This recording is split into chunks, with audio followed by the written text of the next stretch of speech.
My name is Serena Calloway, 32 years old. If you'd asked me a year ago what would finally make me stop bailing out my family, I probably would have said something dramatic. A screaming match, a slammed door, some big blow-up in a parking lot. I wouldn't have guessed it would be a phone call about a party I wasn't invited to. On paper, my life looked fine. I had a steady job, a small savings, and a boyfriend, Ethan, who actually knew how to show up. We shared a quiet apartment across town, the kind with thin walls and decent light, and a landlord who fixed things, eventually. But none of that mattered to my family. To them, I wasn't a person. I was a resource, a co-signer, a backup plan. 6 months earlier, my cousin Mia found a house.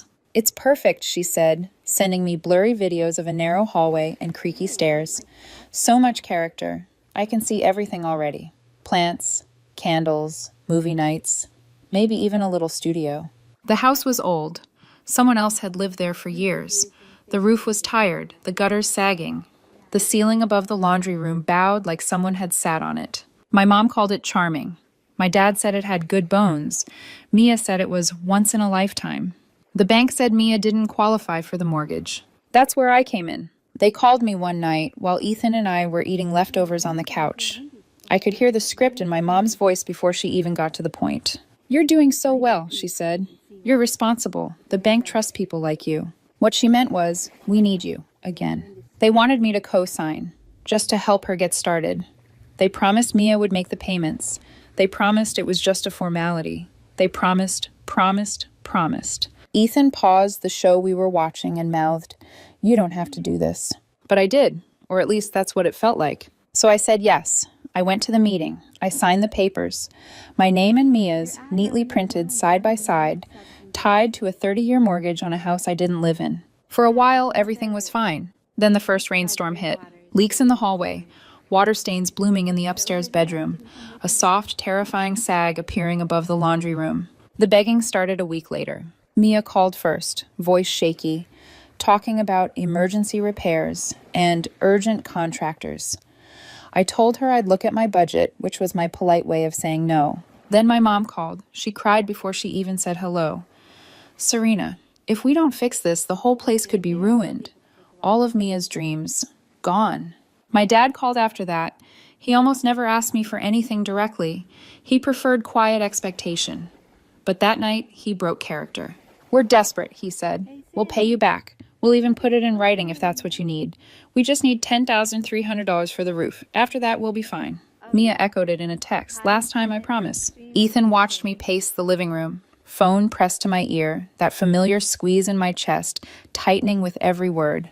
"You don't owe them this," he said when I hung up. "You already co-signed. That's huge." I knew he was right. I also knew exactly what would happen if I said no. They'd call me selfish. They'd act like I wanted the house to fall apart.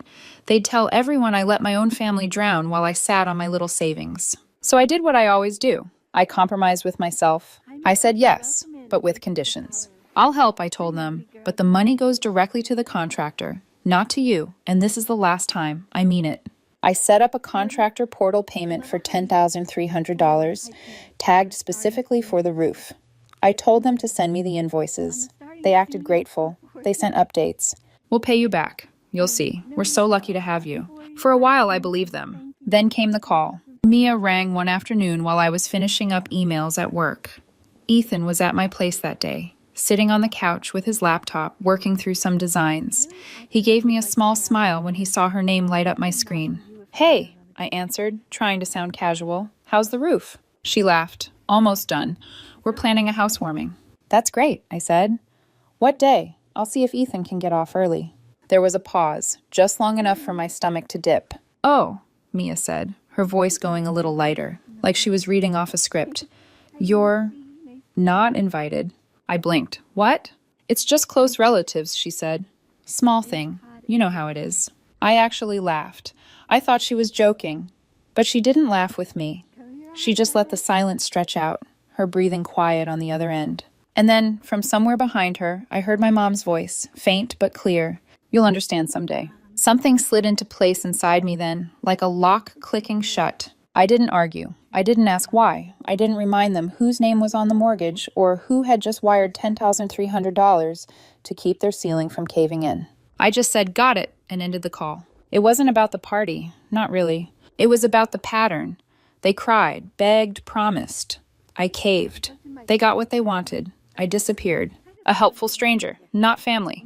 I sat there for a minute, phone still in my hand. The room suddenly too quiet. Ethan watched me from the couch, his expression shifting from curious to concerned. "What happened?" he asked. "They're having a housewarming," I said. "I'm not invited. It's just for close family." His jaw tightened. "After everything you've done?" I didn't answer. Instead, I opened my laptop. I logged into the contractor's payment portal. When the page loaded, my stomach turned. Every dollar I'd transferred was still sitting there, untouched. They hadn't even started the payment process. My fingers moved before my brain caught up. I froze the account. Every cent was locked. Then I went further. I called the mortgage company, gave them my information, and told them I wanted my name removed. It wasn't instant, but it was possible. There were forms, verifications, steps, but the process started that day. By the time I closed the laptop, my hands were shaking, not from fear, from the adrenaline of finally pulling a lever in my own life. Ethan sat down beside me. "Serena, what did you do?" "I stopped being their safety net," I said, "for once." The next morning, my phone was a bomb going off. 42 missed calls. Mia, Mom, Dad, numbers I didn't recognize.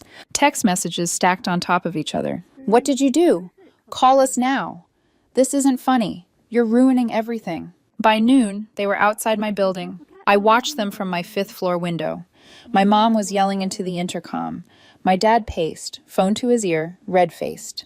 Mia sat on the front steps, arms crossed, looking like this was all some giant misunderstanding I'd created. I didn't go down. I didn't answer the buzzer. I just stood there, holding my coffee, feeling the weight of something I probably should have realized a long time ago. In this family, you're only close when they need something, and they forget fast. This time, I was the one who remembered. They came back that night. I knew it was them before I even checked. There's a rhythm to the way your family presses a buzzer when they're desperate, fast, frantic, like they're trying to outrun the consequences. It was almost 7 p.m. Ethan and I were eating takeout on the coffee table, some show playing in the background that neither of us was actually watching. The buzzer went off, again and again. He muted the TV. "You want me to handle it?" I shook my head, even though my stomach was doing tight little flips. "No, I need to see how they're going to play this." I walked over to the intercom and pressed the button. "Yeah?" There was a beat of silence, then my dad's voice came through, low, controlled. "Serena, it's us. We need to talk." No yelling, no accusations. Different strategy. I buzzed them in without another word. When they stepped into the apartment, they didn't look like the people I'd seen screaming into the intercom earlier. They looked composed. My mom smoothed her hair. My dad tucked his phone into his pocket like this was a normal visit. Ethan stayed in the kitchen, leaning on the counter, close enough to hear, far enough to give me room. My mom sat on the edge of the couch like she was at a doctor's appointment. My dad paced once, then settled into the chair across from me. For a full minute, nobody spoke. Then my dad cleared his throat. "If the contractor's account is frozen," he began, "and your name's coming off the mortgage, then, look, just lend us the $10,300 directly." He said it like he was offering a reasonable compromise. "We'll pay you back," my mom added quickly. "We can sign something if that makes you comfortable. You want it official? Fine, let's make it official." I just stared at them. A week ago, I was apparently not close family enough for a chair at their big celebration. Now, suddenly, they were ready to do things properly, write contracts, behave like responsible adults. It would have been easy to say no. It would have felt good, even. But I knew how this story ended if I refused. The roof wouldn't be fixed. The leaks would get worse. They'd start missing mortgage payments. The house would become another crisis that somehow landed in my lap. Except this time they'd show up with suitcases and sad faces, talking about staying just for a few weeks in my small apartment with Ethan.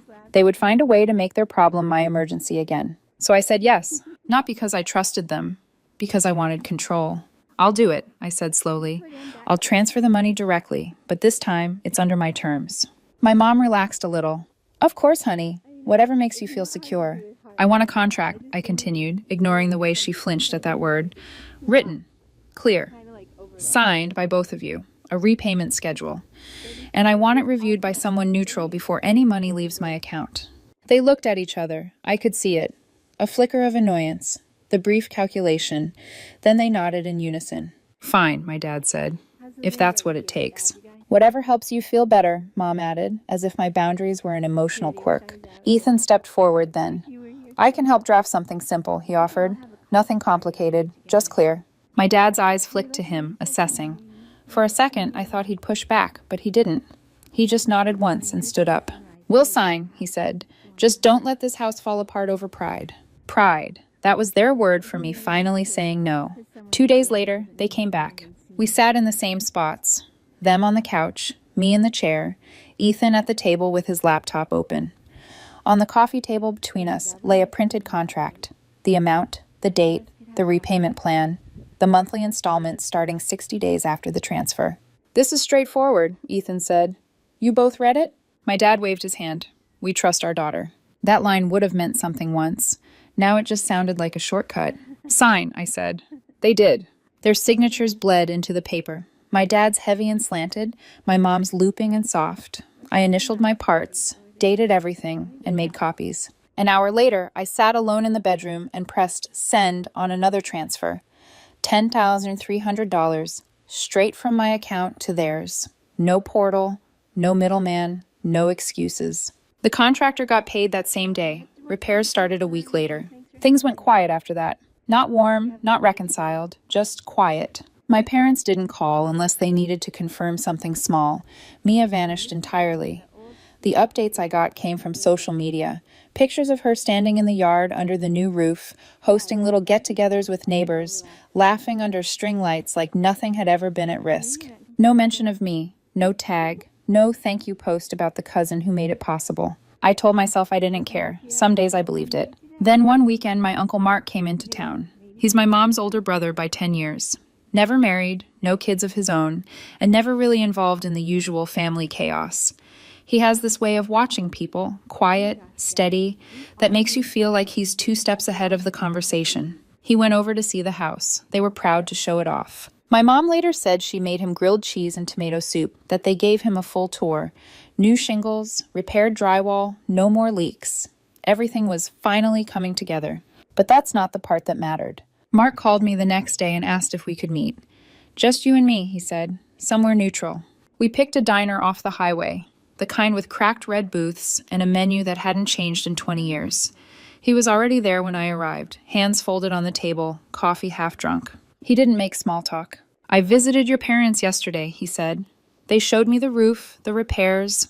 They're proud of the place.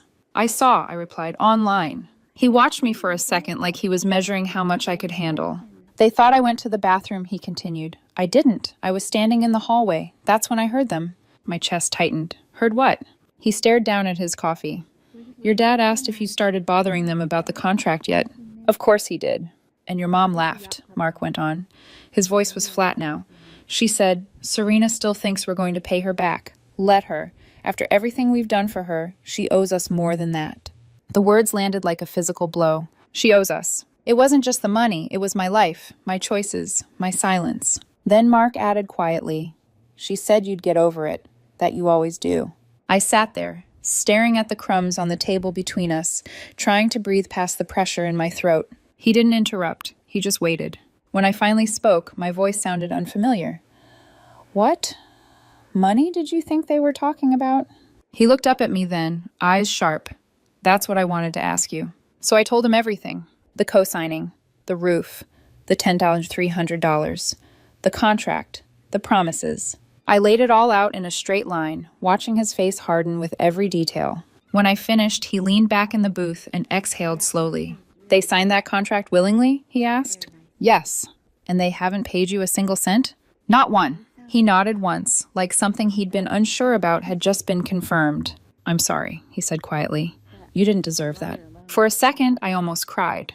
Not because of what my parents did, because someone in the family finally said out loud what I'd been too tired to admit. We didn't talk much after that. We finished our food in near silence. When we parted in the parking lot, he squeezed my shoulder. Whatever you decide to do next, he said, don't let them convince you you're overreacting. You're not. I didn't sleep that night. Not from rage, from clarity. All of it lined up now. The fake politeness, the sudden cooperation, the way they signed that contract without blinking. It hadn't been an act of good faith. It was a prop, a piece of paper they never intended to honor. They weren't waiting to repay me. They were waiting for me to forget. But I don't forget. Not anymore. The next morning, I opened a new tab on my laptop, typed in civil lawyer family contract dispute, and dialed the first number that looked like it didn't belong to a scam. When the receptionist asked what the case was about, I didn't hesitate. I loaned my parents money, I said. We have a signed contract. They refused to pay it back. She didn't sound surprised. We handle that kind of thing all the time, she said. Let's schedule a consultation. I hung up and stared at my reflection in the dark screen. There it was, the line in the sand. They thought I'd always cave. They thought I'd always choose peace over truth. They thought I'd always protect their image over my own future. This time, I was choosing differently. The lawyer's office was smaller than I expected. 2 rooms, a receptionist, and a man who looked like he'd spent decades watching families tear themselves apart over less than $10,000. He shook my hand, sat down across from me, and opened some in the manila folder I'd brought. Inside were the contract my parents signed, the bank transfer confirmation, the emails, the texts, all the evidence of a promise they never intended to keep. He flipped through everything slowly, nodding. Nothing shocked him. Not the amount, not the signatures, not the family dynamics. When he got to the last page, he set the folder down. They signed this willingly? He asked. Yes. And they haven't paid you anything? I shook my head. He leaned back in his chair. All right, then we'll follow procedure. We give them one last chance to respond officially. If they ignore it, we file. He wrote up a demand letter. Clean, precise, and polite, in the coldest way possible. It outlined the contract, the repayment terms, their complete failure to comply, and gave them 15 days to respond. We emailed it to them, mailed a physical copy too. Then I waited. 15 days passed. Nothing. Not a call, not a text, not even a passive-aggressive message from Mia, which almost shocked me. So we filed. Civil court. My lawyer said my case was straightforward. No loopholes, no ambiguity. They signed, they owed. 3 days after the lawsuit went through, I looked up from my desk at work and saw my mother standing in the lobby. My blood ran cold, not from fear, from embarrassment. She was pressed against the glass door, waving frantically. My dad stood behind her, phone out, recording, just in case I made a scene. My manager walked up behind me. Is everything okay? Yes, I said, even though it wasn't. They're leaving. I walked closer to the glass but didn't open the door. I mouthed, you can't be here. My mom's eyes filled with tears. She pressed her hand to the door. Serena, please. I shook my head. My manager stepped between us, and my parents backed away, their performance over before it even began. That night, my phone rang. Mia. I let it go to voicemail, but she called again and again until I finally picked up. The moment I answered, she exploded. You actually filed? You're suing your own parents? Are you serious, Serena? Over what? A couple $1,000s? Her voice was dripping with disgust, like I was the monster in the family, not the daughter they'd stolen from. You should be ashamed of yourself, she spit. And then she hung up. I didn't call back. I didn't explain. I didn't defend myself to someone who saw me as an ATM with legs. A week later, I got an email from my parents' lawyer. They wanted to discuss resolution. Translation, they were panicking. My lawyer arranged a virtual meeting. Their lawyer was stiff, professional, all about moving forward amicably. They're willing to settle the matter if you agree to drop the lawsuit, he said. How much are they offering? My lawyer asked. Half, $5,150. I laughed, not because it was funny, but because it was insulting. No, I said plainly. Full amount, plus $2,000 in damages. Their lawyer blinked. $2,000 for what? For the stunt they pulled, I said calmly. For lying, for stringing me along, for making it clear they never intended to pay me back. He hesitated. I'll discuss it with them. A week passed. More silence. Then I got an email. A PDF of a transfer confirmation. $12,300. Every cent. They caved. No apology, no explanation, just the money. I stared at the screen for a long time. I thought I'd feel victorious, vindicated, relieved. Instead, I felt something heavier, a kind of quiet grief.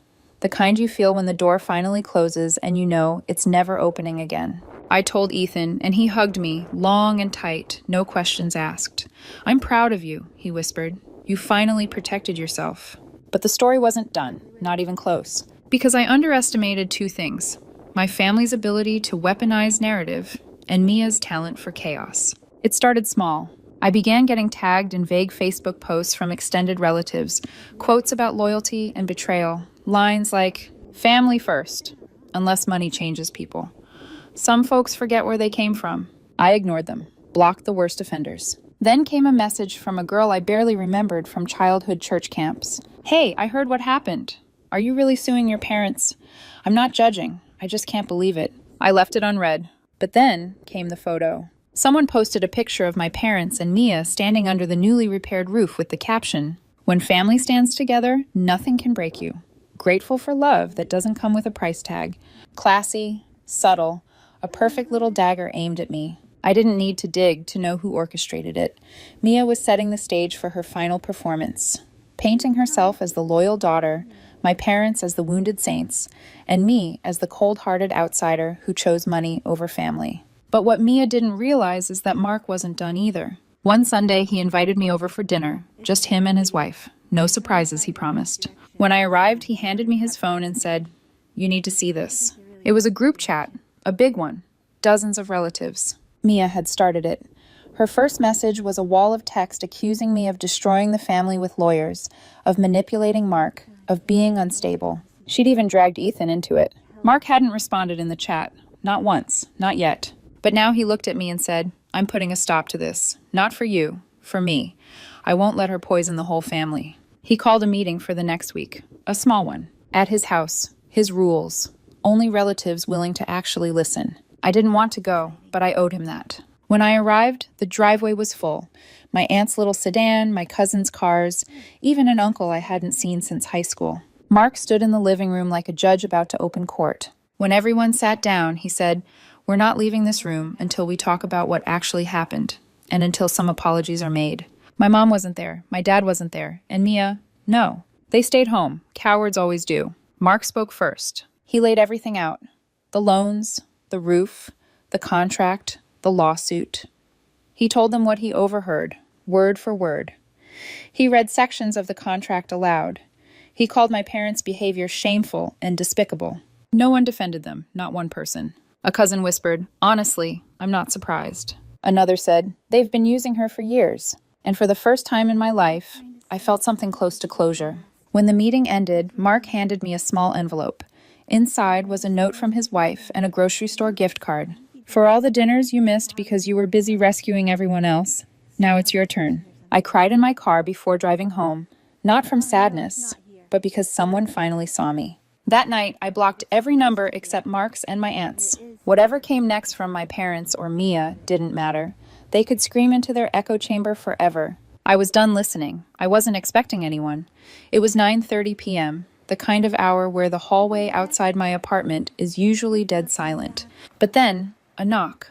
Soft at first. Then again, more insistent. Ethan looked up from his laptop. "You waiting on something?" I shook my head and walked to the door. The peephole showed a blurry figure, hunched slightly, holding something heavy. I leaned closer. It was Mia. Not just Mia. Mia with a duffel bag slung over her shoulder like she'd run away from home. Her hair was messy, her makeup smudged, her clothes wrinkled like she'd slept in them. Or hadn't slept at all. I opened the door halfway. Didn't unblock the chain.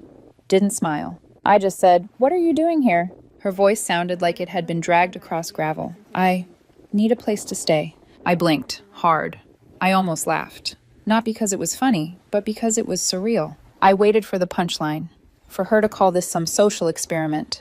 For a camera crew to pop out of the stairwell like this was some twisted reality show. But she just stood there, alone, not moving, not blinking, holding onto that bag like it was the last piece of her identity. "My roommate kicked me out," she muttered. Long story. I didn't know where else to go. Wow. Now she needed me. Not for money, not for co-signing, not for reputation. For survival. The irony was almost poetic. But the part that shocked me most wasn't that she'd shown up. It was how fast the answer rose to my lips. No. She didn't argue, didn't cry, didn't scream. She just stood there another few seconds, like she expected reality to warp around her, like the universe would reconfigure itself back to the way things used to be, where I was the one who cleaned up everyone else's messes. But it didn't. I didn't. Eventually, she nodded once, turned around, and walked away down the hallway, dragging that duffel like it weighed 100 pounds. I closed the door, locked every lock, leaned against the wood and exhaled slowly, like my lungs were finally remembering how to work. Ethan came over quietly. "You okay?" Yeah, I said. For the first time, yeah. The next morning, my phone rang. Uncle Mark. I told him what happened. He wasn't surprised. Yeah, he said, sighing. She's burned a lot of bridges lately. And your parents, well, let's just say they're not exactly stepping up for her. Mortgage problems, I guessed. Worse, he said. They're behind, way behind, and I think they thought you'd eventually cave. Show up with a check. Fix everything. That hit harder than I expected. Not because I felt bad, but because he was right. Even after everything, they still believed I'd fold, that the guilt they'd trained me with would pull me back, that I'd swallow the entire history of betrayal, disrespect, manipulation for them again. But not this time, not ever again. A few days later, I saw Mia. It was a chilly morning, sunlight cutting through the cold like a thin knife. I was on my way to grab coffee, and there she was, sitting outside a cafe near my building, alone at a small metal table. Her duffel bag was gone, her clothes were clean, but she looked empty. Not dramatic, not smug, just someone who'd run out of scripts, out of plans, out of people to use. She didn't see me, and I didn't approach her, because I didn't owe her conversation, or closure, or comfort, or a chance to rewrite history. I didn't owe her anything at all. And for the first time, that truth didn't feel cold. It felt peaceful, like I'd been carrying something heavy for years without realizing it. And now it was finally gone. When I got home, I found Ethan cooking dinner, pasta on the stove, garlic bread in the oven. He glanced over his shoulder and smiled. You're early. Yeah, I said, taking off my coat. Just wanted to be home. And that was it. That was the moment. The moment I realized the most unexpected part of this entire story wasn't the lawsuit or the family meetings or the smear campaigns or even Mia showing up at my door with a bag. It was this feeling, this soft, quiet, steady peace. Because the chaos wasn't mine anymore. The emergencies weren't mine. The debt, the manipulation, the guilt, none of it belonged to me. They could scream into their echo chambers. They could post all the vague quotes they wanted. They could rewrite the story 100 times. I didn't care. I didn't listen. I didn't need them to understand my choices. For once, I finally understood myself. And the door that slammed shut the day I froze that renovation account, I never looked back at it again.